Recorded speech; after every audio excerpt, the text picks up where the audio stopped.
up guys, the Phantom here from Primal Games. Welcome back to another classic iGamer trailer. This video is dedicated to my best friend White Shadow. We are big Mortal Kombat fans and we love everything about it. We've been playing it since I think we were about 16 years old. So it's going for a couple of years now, but let me tell you, check out this trailer. White Shadow, I think you enjoy it. Take it slow, keep on playing, my friend, and keep on practicing. I'll take you on soon in Mortal Kombat tournaments. Until then, take it slow, let a good times roll. See ya, bye.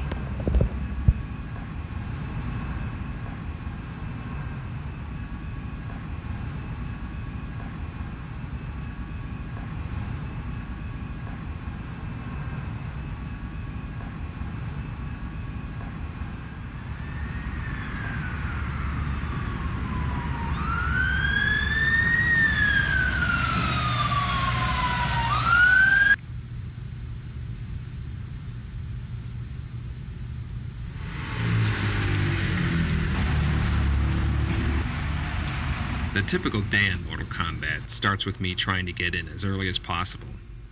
Most of the other guys in the team work late into the night, and in the morning I can get a few uninterrupted hours to program in the character's moves and plan things out for the rest of the day. Well, he takes his hat off, basically throws it, sticks in the other guy's face, then he kind of staggers there for a little while, falls back on his back, lays there twitching, and Kung Lao comes there and he lifts his foot up, steps on the guy's stomach, the hat flies up, he grabs it, and goes into like a cool pose. Then, starting at about 9 or 10, most of the others start pouring in, and from that point on, the insanity begins. Hello, Steve. Hey. What's going on? Oh, that was cool. Wow, you do that all like last night or something? Yeah. I like that. I finished the Shang Tsung, whatever that is. Just trying to get the whipping right. It looks cool when it goes back in his chest. My main role on the team is background design. You have the very European Gothic flying buttress and the very Asian tower top. I made this single element, which I'm going to repeat. Right now you can see I've got textures on the model, but they're merely placeholder textures. We got these hook swords. I don't know who's getting that, maybe Movado. Just a regular staff. And they're all taped up, so when we capture, we get the tonfa, the sai. Of course, you gotta have the sai, the regular broadsword. There's more laying around everywhere else. So. Welcome to Vogelland, where I'm doing Shang Tsung's fatality. I guess each time he hits, like, I think souls come out.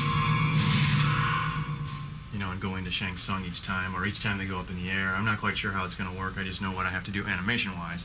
And Ed's going to say, okay, now the souls come out, and now they don't. Can you show me right where she makes impact, when she kicks him? Right here, you can stop. He doesn't. You don't even need him to do anything.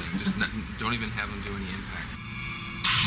This, if you can hand animate so she, the impact repels her away. It's like a jerk like that, or we can do it in the game. Cyrex is going to grind him up kind of like a blender. His doors are going to open again, and body parts and blood and ripped up flesh is going to come pouring out of his chest at the end. Tony's actually doing the bloody stumps and bloody pieces. I do a lot of the whatever effects is needed for someone if they're getting, say, cut in half or something like that. This would overlay on top, and this part up here I haven't done it yet, just kind of be the spinal column, so you get 2 in 1 here. You get a lot of good use of texture space. What experience do you have that would qualify you as motion capture talent? Rolling. Start now. More motion. They will be unstoppable. You must stop this deadly alliance. This is the acid bath. This is a concept drawing, and basically I wanted these statues here that had these churning bowls of acid inside it, and it's kind of like a Buddha but demonized a little or something. It's a close-up, a head study. They would just gush out this vomit this acid out of their mouth at the end of the round for a background fatality. It's tedious. I'm trying to limit your geometry and still try to get a lot of detail. Blah. And I don't think he should have these subtle things. It should be like, ah. Making a video game today is almost nothing like when we worked on the first Mortal Kombat in 1991. Mortal Kombat 1 had one programmer, 2 artists, and a sound designer. That's it. 4 guys. Whereas on Deadly Alliance, we have a team of over 50 people. We've been lucky enough to get some of the most talented people in the video game business. And on any given day, it's amazing how many different parts of the game are being worked on at the same time. A lot of what I do involves non-stop bouncing from office to office, checking out character and background designs, as well as all the technical hurdles we have to overcome. There's a lot of issues to deal with in producing this game for 3 systems simultaneously. So do you want, I mean, Tony said he thinks he could probably do all the characters in a day or 2 with 4 levels of damage. But Really? yeah, just doing basics. You think you can do all characters in a day or 2? I bet you I could. Oh, I would make I cut and paste same scars and stuff. Doing a damage test. I did a tried doing a beat up version of Sub-Zero and Li Mei. We're testing adding damage to players' faces. You can see a sample of the wounding on Sub-Zero and another character. Man, that looks like... If you want to see it the bad way, spin it around. Oh, is that... It's like a new texture map for Sub-Zero? Yeah. Yeah. Because that looks awesome. You know that some of those images actually look better at 128. Because when you have that much data to scramble... Enter. Hey. How's that coming? Right now I can give you 3 levels. Check it. Your Sonya's clean face. And this is level 1. Just a few bruises and cuts. 2, I imagine, is the level that you're going to see the most in the game. And then 3 should be like just insane, just over the top. Just Looks good though. Yeah, that's a way. No, I mean, I think it's cool enough that that it's worth the effort. You know. Brutal. Yeah. You want for lunch today? I think I need to eat. Let's go get Tony or somebody like that. Good. Hoagie's good. We're doing Li Mei's Fatality, and John needs the Maya model. You know, if it can have the texture maps too, that'd be cool. Okay. Oh. That's even the closest one right there. Usable? Yeah. Alright, I'll give him to Dan when he comes in next. Cool. Thanks. So it has digits in it, but that's what I'm showing.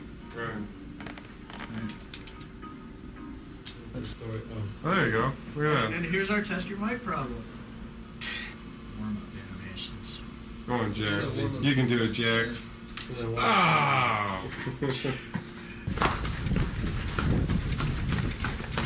Today's a motion review, and then at the end of it, I'll show you stuff for lighting review, etc. But at any point, feel free to throw any comments out there about anything. Just be aware that I might say, yeah, that hasn't been lit yet, or yeah, we know that. Because I just had my team meeting, and here's an entire list of notes that we had from today's review. The camera motion on the very first shot, It just seems a little quick. There's no ramp up to it. It just kind of starts speed and it goes across. I know we need to kind of get there, so maybe we need to just kind of look at that shot against the previous shot and see if it works. There's some kind of problem with your work. Everybody says there's a communication problem. What gives? Dude, I don't even know you anymore. Just kick right away. Okay. Then, but you know, do the for a good.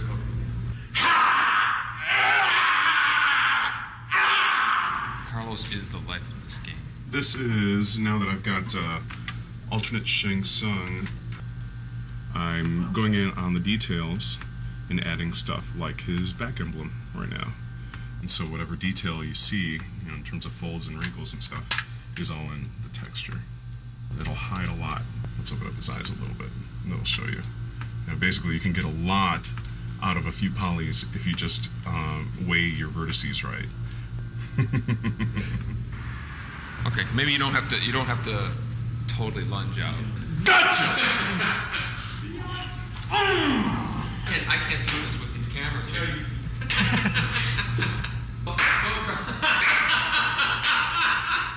can't kill me, I'm immortal. For blind his reaction. It's just Kenshi now. Okay, Kenshi. The loop does not match like where their starting heads are. Like, see his head right there? Mm-hmm. And then on the loop, look how far his head snaps back.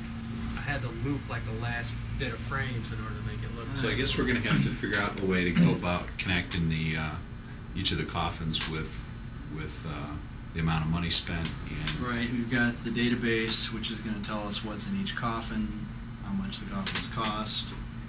Once the player opens a coffin, it has to be marked in the player profile table. So how many coffins are there in this crypt? It's a 26 by 26 array, so there's 676 coffins. It's a lot of coffins. It's acting. This is the life, man. This is the life. So how's that motion work for you?